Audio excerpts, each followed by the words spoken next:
Everyone, आज हम बात करेंगे स्ट्रेस के बारे में। स्ट्रेस हमारे ब्रेन हेल्थ को सिग्निफिकेंटली इम्पैक्ट करता है।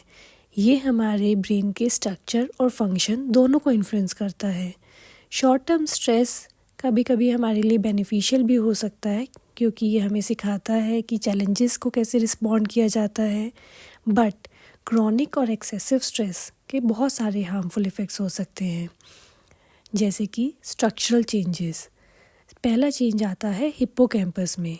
क्रॉनिक स्ट्रेस हमारे हिप्पोकैम्पस को श्रिंक कर देता है।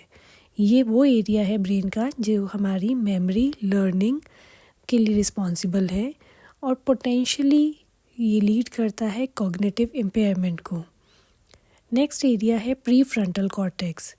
स्ट्रेस की वजह से प्री फ्रंटल कॉर्टेक्स का साइज़ और एफिशिएंसी दोनों ही रिड्यूस हो सकते हैं, और ये एरिया हमारी डिसीजन मेकिंग, फोकस और सेल्फ रेगुलेशन के लिए इम्पॉर्टेंट है। नेक्स्ट चेंज आता है एमिगडेला में। स्ट्रेस की वजह से हमारा एमिगडेला एनलार्ज हो सकता है, जिसकी वजह से हमारे इमोशनल रिस्पॉन्सेस बहुत हाइटेंड हो सकते हैं, specially fear and anxiety. Next impact हो सकता है केमिकल इम्बैलेंसेस के ऊपर, जिसमें पहला है कॉर्टिसोल ओवरलोड। क्रॉनिक स्ट्रेस की वजह से कॉर्टिसोल का ओवर प्रोडक्शन होने लग जाता है, जिसकी वजह से हमारे न्यूरॉन्स डैमेज होते हैं और हमारे न्यूरल कनेक्शंस डिसरप्ट होते हैं। देन न्यूरोट्रांसमीटर्स, हमारे स्ट्रेस की वजह से सीरोटोनिन और डोपामिन जैसे हार्मोन्स के लेवल डिक्रीज़ हो सकते हैं, जिसकी वजह से हमारे मूड डिसऑर्डर्स आते हैं, इवन डिप्रेशन तक आ सकता है।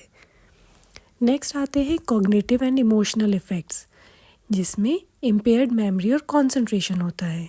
Increase risk of anxiety, depression and emotional dysregulation मिलता है। रिड्यूस कैपेसिटी हो जाती है to adapt to new situations और सॉल्व प्रॉब्लम्स। फोर्थ हमारा इसमें प्रॉब्लम आता है स्ट्रेस की वजह से ब्रेन बॉडी कनेक्शन।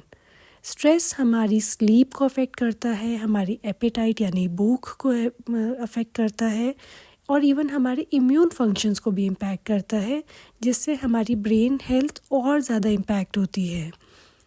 हमारी बॉडी में इंक्रीज्ड इन्फ्लेमेशन हो जाता है, जिसकी वजह से न्यूरो इन्फ्लेमेशन होता है, which contributes to neuro degenerative diseases like Alzheimer's. अब हम इस स्ट्रेस से बचने के लिए क्या करें? हम क्या करें जिससे कि हमारी ब्रेन हेल्थ प्रोटेक्ट हो सके इस स्ट्रेस की वजह से? क्योंकि आज के टाइम में हम स्ट्रेस को ख़त्म नहीं कर सकते हैं, बट स्ट्रेस से अपने आप को बचा ज़रूर सकते हैं। उसके लिए फर्स्ट टेक्निक है माइंड बॉडी टेक्निक्स। अब रोज़ माइंडफुलनेस मेडिटेशन करिए, योगा करिए, ताकि कॉर्टिसोल लेवल्स रिड्यूस हों और हमारा इमोशनल रेगुलेशन बढ़ सके। कुछ डीप ब्रीदिंग एक्सरसाइजेस रेगुलरली ज़रूर करिए। फिज़िकल एक्टिविटीज़ करिए।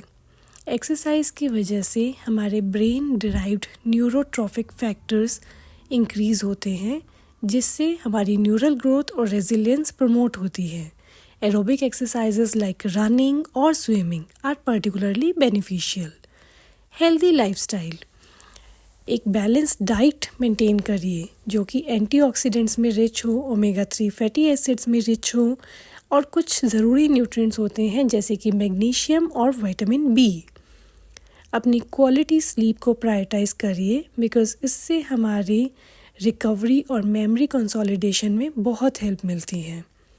सोशल कनेक्शन बनाइए, कुछ स्ट्रॉन्ग सोशल बॉन्ड्स बनाइए और सपोर्टिव रिलेशनशिप्स में एंगेज होइए, जिससे हमारे स्ट्रेस का बफर सिस्टम बनता है। प्रोफेशनल हेल्प लीजिए अगर ज़रूरत पड़ती है और आप अपने स्ट्रेस को कंट्रोल नहीं कर पा रहे हैं, देन सीक हेल्प और काउंसलिंग। क्योंकि अगर हम प्रोफेशनल हेल्प लेते हैं और अपने स्ट्रेस को कंट्रोल करते हैं, तो हम अपनी ओवरऑल हेल्थ के ऊपर वर्क कर रहे हैं, हम अपनी ओवरऑल हेल्थ को अच्छा कर रहे हैं। जैसे अगर हमें फ़ीवर होता है या कोई और ऐसी फ़िज़िकल प्रॉब्लम होती है तो हम डॉक्टर के पास जाते हैं, ऐसे ही अपनी बाकी फ़िज़िकल प्रॉब्लम्स को प्रोटेक्ट करने के लिए, प्रिवेंट करने के लिए, स्ट्रेस से बचने के लिए प्रोफेशनल हेल्प सीख करना बहुत ज़रूरी है। और यही प्रोएक्टिव स्टेप्स अगर हम लेंगे अपने स्ट्रेस को मैनेज करने के लिए, तो हमारी ओवरऑल वेल बीइंग इम्प्रूव होगी, उसके साथ साथ हमारा ब्रेन भी लॉन्ग टर्म डैमेज से बच सकता है। Thank you.